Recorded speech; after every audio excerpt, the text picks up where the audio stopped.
First, the headlines. Political unrest in Manipur. Sue groups Kuki-Zo MLAs discuss voter dilution.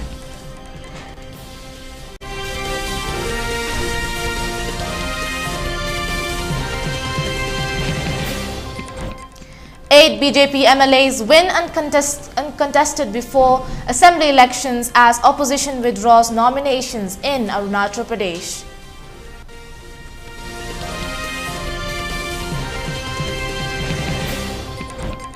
NPO remains resolute on boycott of Lok Sabha polls in Nagaland.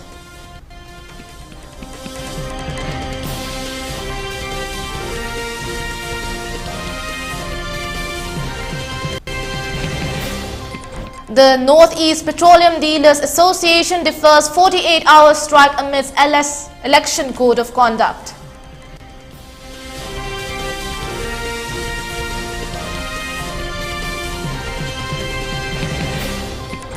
And curfew relaxed in Far East, West and Thobal districts till 10 p.m.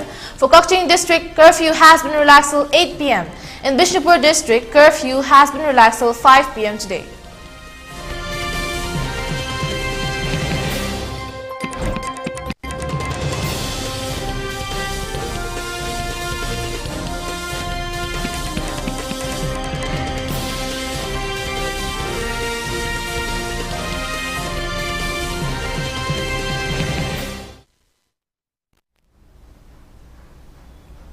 Good afternoon, you're watching ELITETV English News. I'm your host Dipwarani, here to give you the exact news in detail. After a confidential meeting on March 28th in Guwahati attended by all suspension of operation group leaders and 7 Kuki-Zo MLAs have appealed to civil society organizations about potential voter dilution in the upcoming Lok Sabha elections. In the wake of ongoing ethnic violence, the Bharatiya Janata Party has refrained from issuing a ticket for the outer Manipur constituency. Moreover, the BJP has decided to support NPF candidate Kachui Timothy Zimik, who belongs to the Naga tribe in outer Manipur. It is to be mentioned that people belonging to the Kuki community do not want to support the BJP government, although among the 10 Kuki MLAs, 7 MLAs are from the Biren Singh-led Manipur government. Consequently, suspension of operation groups and other Kuki members of Legislative Assembly were supporting W.L. Hangshing as an independent candidate for the same. However, certain civil society groups within the Kuki community have prevented Hangshing from filing his nomination for the Outer Lok Sabha constituency on 27th March. The former Chief Commissioner of Customs, Hangshing, has been intimidating and his residence has been garrowed by these groups. W.L. Hangshing, while talking to India Today Northeast, shared his experience being prevented from filing his nomination. He reported that a large crowd comprising of student union members, women's group and others congregated at his gate in a threatening manner, insisting he should not file his nomination. Despite attempts at reasoning and discussion, the group remained unyielding. The situation escalated with his lawyer being stopped midway under the false pretense of potential trouble. The lawyer was forced to send the nomination papers via WhatsApp, which Hafing had to take a copy of printout. However, the crowd's disruptive behavior made it impossible for him to file the nomination. Despite the tense circumstances, Hangshing clarified that it was not a chaotic mob situation.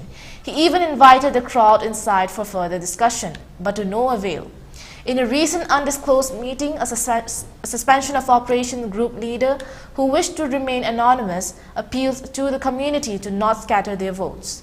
The discussion regarding voting for a particular candidate XYZ should be deferred until the next meeting, which is scheduled for the first week of April, he suggested.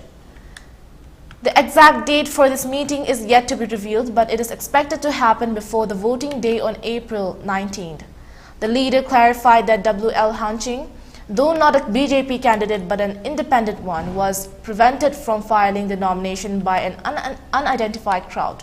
The primary focus of the meeting, he explained, was to ensure that any decision taken before the election should align with their political demand of a separate administration, now defined as Union Territory under Article 239A.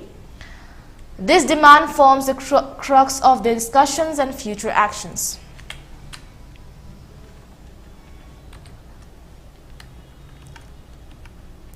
To ensure free and fair implementation of the forthcoming 18th Parliamentary Constituency Elections 2024, 5 villages in Manipur's Imphal West district have been put under certain restrictions before selecting the right candidate. A newly formed joint coordinating committee of the 5 villages, namely Sangaithel, Karong, Kachikul, Maklang and Haurang Kuno, have put measures in place to prevent the misuse of cash for electoral influence. The committee has issued a warning declaring voter impersonation as deception, urging the voters to refrain from evil practices, not to take part in the road shows at the territories of these 5 villages, refrain from organizing grand feasts in the name of election campaigns, and devoid themselves from collecting money in the name of elections from political activities and candidates. The meeting, among others attended by many villagers, including the Maritime, was held at Kachikul Community Hall on Friday. Kontaujam Kunjeshwar, convener of the Kachikul Development Committee, said that in the increasingly high-stakes world of election campaigning, aggressive displays of candidate wealth, from cash handouts to alcohol distribution to big rallies, are becoming more common and more extravagant. He appealed to the voters to elect the right candidate for the restoration of an elusive peace in Manipur, which has been facing hardships for the past 11 months owing to ethnic violence. The first annual conference of Trained Nurses Association of India, Manipur State Branch, was held at the RIMS Jubilee Hall today. The conference was held with the theme "Our Nurses, Our Future, the Economics Power of Care." Director of RIMS, G. Sunil Kumar Sharma, President of TNAI, Manipur State Branch, N. Tangbi Devi, Director M. Philip Mahed, Dr. Elsa Sanatombi, Registrar, Manipur Nursing Council, Dr. A. Jamuna Devi, Chief Nursing Officer, RIMS, N. Ibem Chal, Nursing Superintendent Jenims M. Jibonlata, and Secretary TNAI Manipur State Branch T.H. Binodini Devi attended as main guests. As a part of the conference, a souvenir was also released by the dignitaries. Moreover, Lifetime Achievement Awards were also conferred to many distinguished persons.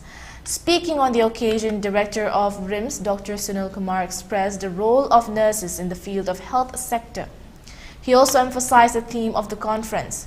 He also appealed to the nurses for serving the patient with love and care. The contributions of nurses in the state of Manipur is highly commendable, he added.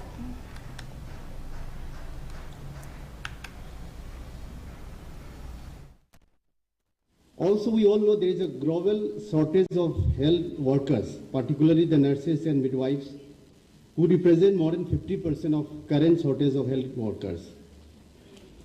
All of us must be aware of the United Nations 2015 resolution on the Sustainable Development Goal 3 to ensure healthy lives and promote well-being for all at all ages. So this was 2015, the United Nations agenda.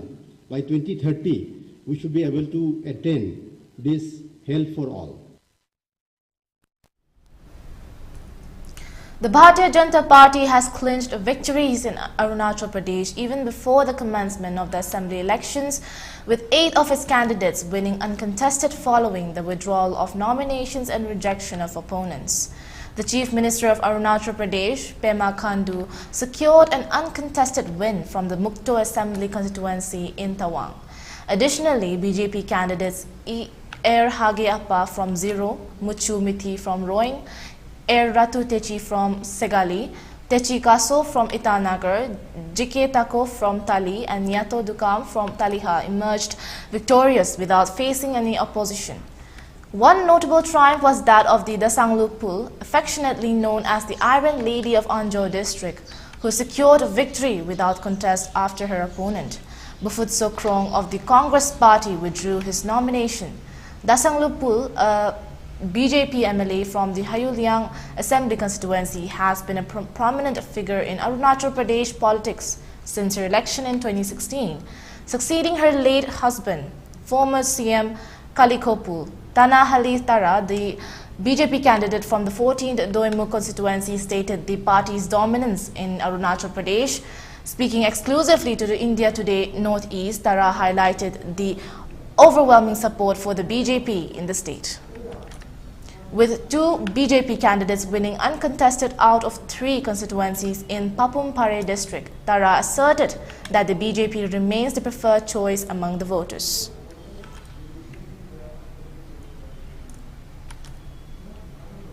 The Assam Congress Committee President Bhupen Bora will be filing a defamation suit against Assam Chief Minister Himanta Biswa Sarma over his alleged claims that Bora will be joining BJP by 2025.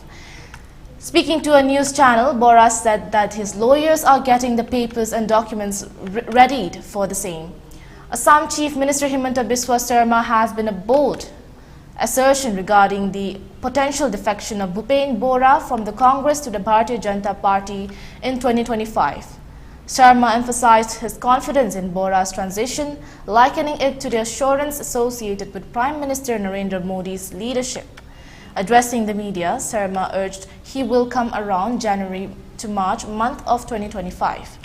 If the media doesn't keep embarrassing Bhupen Bora with these questions, he further adds, if you keep on shaming him with his questions, then there will be delay in this step. We want to bring him with due respect, so please do not keep embarrassing him, Sharma urged, expressing his party's intention to welcome Bora into the BJP fold. If he wants to be a chief minister, we will further think of that as well, Sharma added.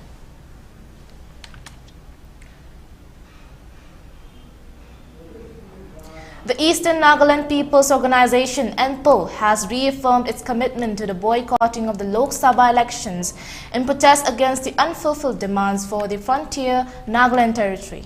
This decision was upheld even after a comprehensive meeting at the CKS Hall, Twinsang HQ, which included members of the Eastern Nagaland Legislators Union and a Rajya Sabha member of Parliament.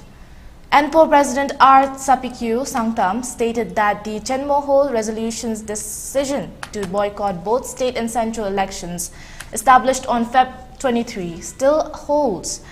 During the meeting, an appeal was made by NLU for ENPO to reassess its elections boycott decision. However, no changes were made.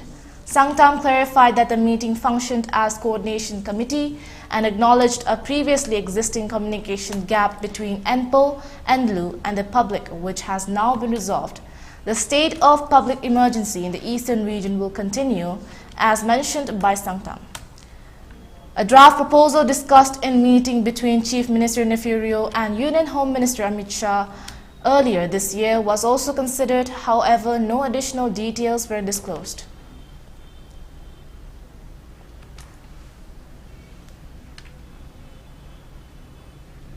The Northeast Petroleum Dealers Association has decided to postpone their planned 48-hour petrol pump strike until the conclusion of the Lok Sabha Elections Code of Conduct. This decision was reached in consideration of the electoral regulations governing conduct during the election period. In a recent development, the association announced that while they will not proceed with the strike during the Election Code of Conduct, they will engage in discussions with oil companies to address the issues that prompted the initial call for strike action. The decision to defer the strike follows a notification issued by the Northeast India Petroleum Dealers Association on March 28. Initially, the association had declared a 48-hour petrol pump strike scheduled to commence from 5 a.m. on March 30, 2024 until 5 a.m. on April 1, 2024. The association cited several reasons for the proposal strike, notably the lack of enhancement or revision in dealer commissions since 2017. Additionally, they highlighted other grievances, including alleged violations of dealer rights by oil companies. These grievances were communicated to all oil companies in a letter from the association. According to the association, the costs associated with operating retail outlets have risen significantly over the years. Despite these escalating expenses, the lack of commission adjustments has made it increasingly challenging for dealers to sustain their businesses.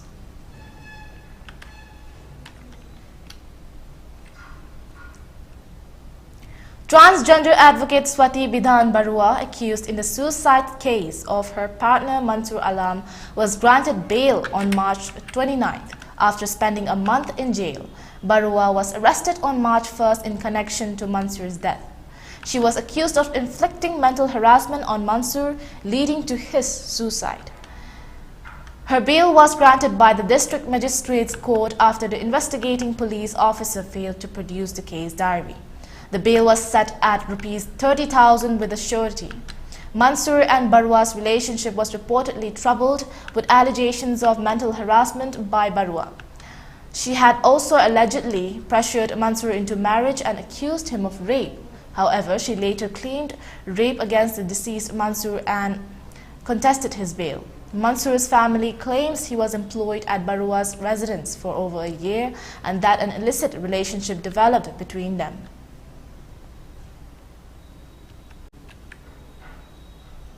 A remarkable display of courage and determination, Uday Kumar, a 35-year-old amputee with a 91% physical disability above the knee, has etched his name in history by conquering Mount Ranok, standing tall at 16,500 feet in West Sikkim.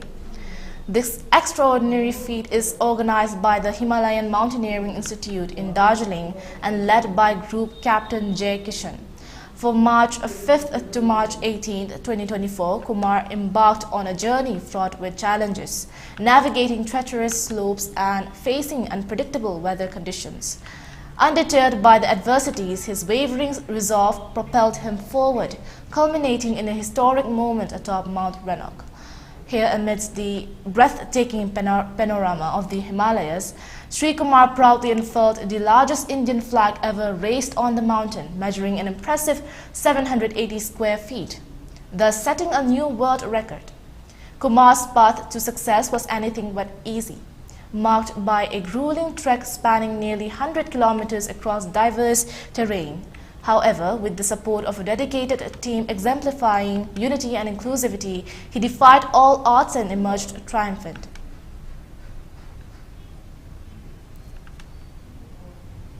A woman was strangled to death by her husband in Jarwalangbari, a remote village within the Kowai district of Tripura. Both individuals were reportedly intoxicated at the time of the incident. The perpetrator confessed to the crime in front of the authorities following pressure from local residents. He told media that he committed the heinous act because his wife neglected her household duties in favor of excessive alcohol consumption. Identified as Surjya Ram Ring, the accused is currently hospitalized in Teliamura. Tripura police sources revealed that Riang faced severe retribution from his neighbors after suspicions arose regarding his involvement in his wife's demise. The deceased, identified as Shanti Rani Devarma, 35 years, allegedly disregarded her husband's instructions and spent her days consumed by alcohol, neglecting essential chores, including cooking. According to the accused, his wife's persistent defiance and failure to prepare meals on the night of incident triggered his violent outburst, resulting in her tragic death. Earlier, Tripura police recovered the woman's lifeless body, partially unclothed, from a secluded area near her residence. Riang informed the authorities that his wife, in an inebriated state, left their home following a quarrel between them. They had been drinking together before the altercation occurred, said the police. The police added that she left the house under the influence of alcohol amidst a disagreement with her husband. Regrettably, neither made an effort to locate her, as both were heavily intoxicated.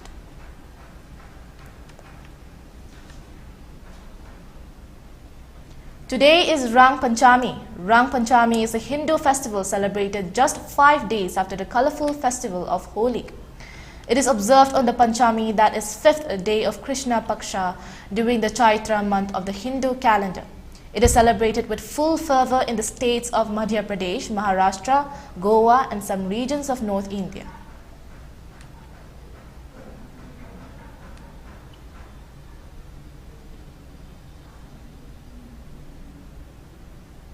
Now we're taking a short break. We'll be right back.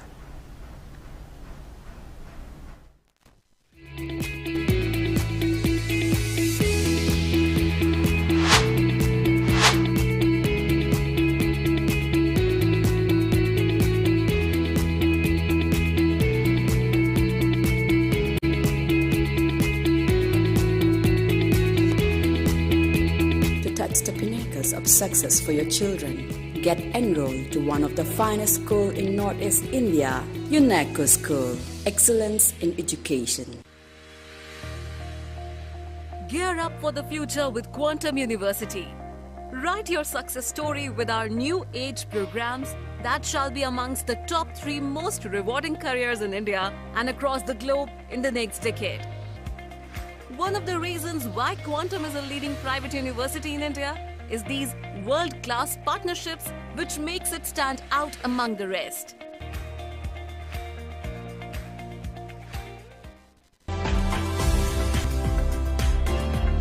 Planning to study outside Manipur? Are you confused about your college or university selection after 12? Manipur Edu Online provide assistance to help you. College or university selection, admission guidance, career counseling. Don't delay. For more details, kindly log into our website www.manipuredu.online, or you can also call us at 7628 960 947. Diabetes ko loina le hingliba seng tha magi manungda control to bangamle. Urea creatinine wangbasu tha magi manungda hanthaba ngamle. Khong hamba nungai tebasu numit manga nigi manungda fahan bangamle. Pile saibadi nungsang nabasu chama da chama fahan bangamle. Cholesterol wangba numit kunida normal oy bangamle. BP wangbasu tha magi manungda normal oy bangamle. Fatty liver oy basu tha magi manungda fagat han bangamle. Pumnamak natural oy ba hidak makhalna layang jabani. Hakchang da sokadaba side effect amata laite. Makata na hidak chabagi mathau su tararoi. Hena kupa parol gidamak ngasimak langsin birau Diabetes Hospital Soibam Laikai Ayangpali Road opposite Karkinos Jenims Hospital Porompat Imphal East near Punjab National Bank. Welcome back. Now moving on to further news. The National Investigation Agency, the NIA, has announced a reward of Rs 10 lakh each for anyone providing information leading to the arrest of 2 key suspects in the Rameshwaram Cafe blast case in Bengaluru. The suspects, identified as Musavir Hussain, Shazib alias Shazib, and Abdul Mateen Ahmed Taha alias Abdul Mateen Taha, are wanted in connection with the explosion that rocked the cafe located on ITPL Road, Brookfield, Bengaluru on March 1st. According to a statement released by the NIA, the agency has appealed to the public to come forward with any relevant information regarding the whereabouts of the wanted individuals. The announcement comes after a significant breakthrough in the case with the recent arrest of Muzammil Sharif, a key conspirator. Investigations conducted by the NIA have revealed that Sharif provided logistical support to the two fugitives. The blast resulted in several injuries, prompting an intensive investigation into the incident. The NIA has been actively pursuing leads to apprehend those responsible for the attack and has urged the public to assist in bringing the perpetrators to justice. Anyone with information regarding Musavir Hussain Shazib or Abdul Mateen Ahmed Taha is encouraged to contact the NIA or local authorities. The agency assures the confidentiality of informants and pledges to act swiftly on any credible leads provided.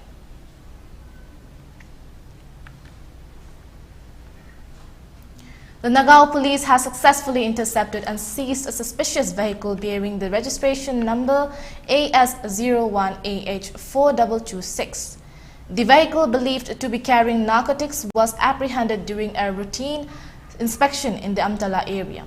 The operation, led by personnel of the Sadar Nagar branch, unfolded as they conducted thorough checks at the designated checkpoint. The officers uncovered the illicit consignment hidden within the vehicle. Further investigation revealed that the intercepted vehicle contained a staggering 50 boxes of contraband substances concealed within. Under the direct supervision of the city branch, police secured the illegal cargo, estimated to hold a street value of approximately rupees 1.2 crores.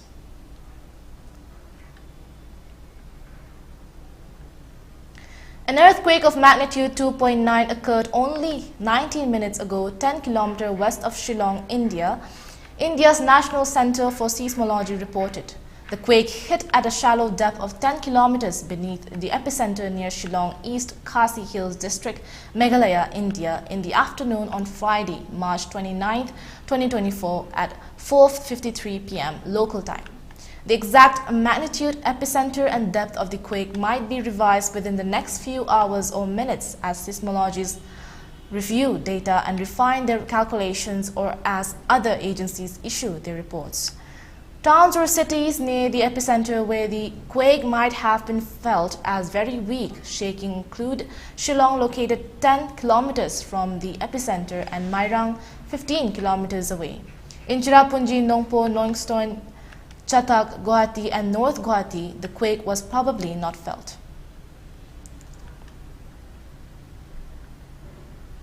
Residents across 7 northeastern states are advised to brace for heavy rainfall accompanied by thunderstorms and lightning as the Indian Meteorological Department issues a warning for inclement weather. The alert spans from March 29 onwards and encompasses Arunachal Pradesh, Assam, Meghalaya, Nagaland, Manipur, Mizoram and Tripura. According to the IMD forecast, rainfall with isolated thunderstorms and lightning is highly probable over the aforementioned states on March 29, with an expected increase thereafter. Arunachal Pradesh and Assam are likely to experience scattered to fairly widespread rainfall, while isolated heavy rainfall is anticipated in certain areas, including Assam and Meghalaya from March 30 to April. Additionally, Odisha, West Bengal, Jharkhand and Bihar are expected to witness rainfall during specific periods. Odisha may experience isolated light to moderate rainfall on March 29 and 30, while West Bengal's rainfall forecast spans to March 29 to April 1st. Jharkhand is expected to receive rainfall on March 30th and Bihar on March 30th and 31st. The weather systems contributing to these conditions include cyclonic circulations over South Assam and Odisha, as well as western disturbances over Iran and neighboring regions. These systems are likely to result in widespread light to moderate rainfall across various states, with isolated heavy rainfall expected in certain regions. Furthermore, parts of Jammu and Kashmir, Uttarakhand, Punjab, Haryana, Rajasthan, Uttar Pradesh, Madhya Pradesh, Maharashtra, Kerala and Tamil Nadu are also expected to experience rainfall, thunderstorms and lightning during specific periods as per the IMD forecast.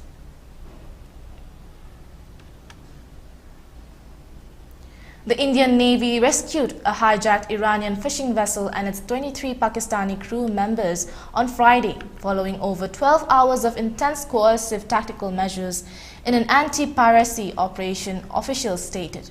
The vessel is currently undergoing sanitization and seaworthiness checks by Indian naval specialist teams before being escorted to a safe area to resume fishing activities.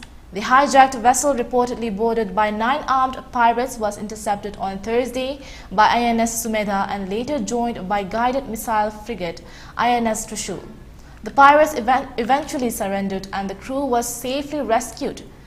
The vessel was approximately 90 kilometers southwest of Socotra at the time of the incident. The Indian Navy reiterated its commitment to maritime security and safety of seafarers, regardless of nationality. The Navy's Chief Admiral R. Hari Kumar on March 23rd has stated the Navy's intent to take affirmative action for a safer Indian Ocean region, highlighting anti-piracy and other maritime security operations under Ops Sankalp. During this operation, 110 lives, including 445 Indians and 65 foreign nationals, were saved within a 100-day period.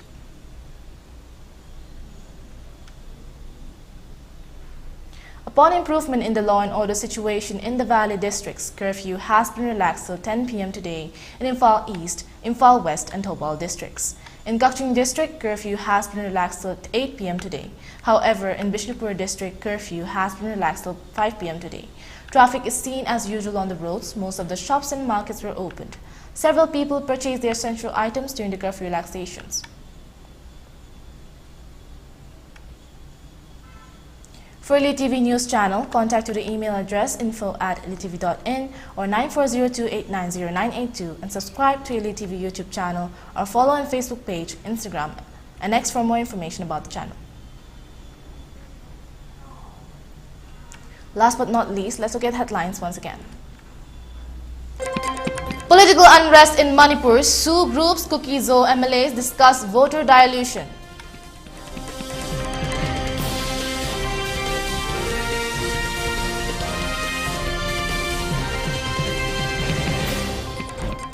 Eight BJP MLAs win uncontested before assembly elections as opposition withdraws nominations in Arunachal Pradesh.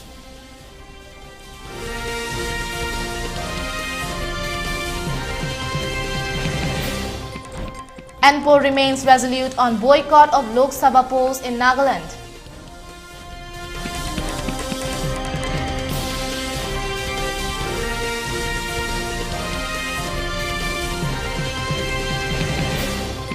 Northeast Petroleum Dealers Association defer 48-hour strike amidst LS Election Code of Conduct.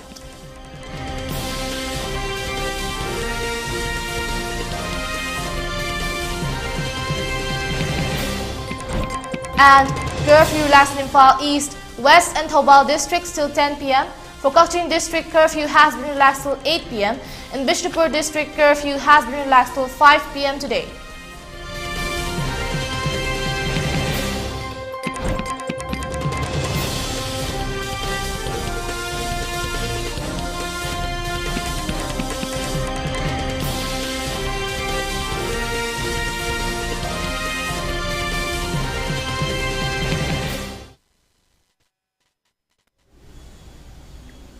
Well, this is all for the hour. Thank you for watching. There will be more updates at 3 p.m. ELITETV English News. Till then, keep watching, stay tuned and stay safe.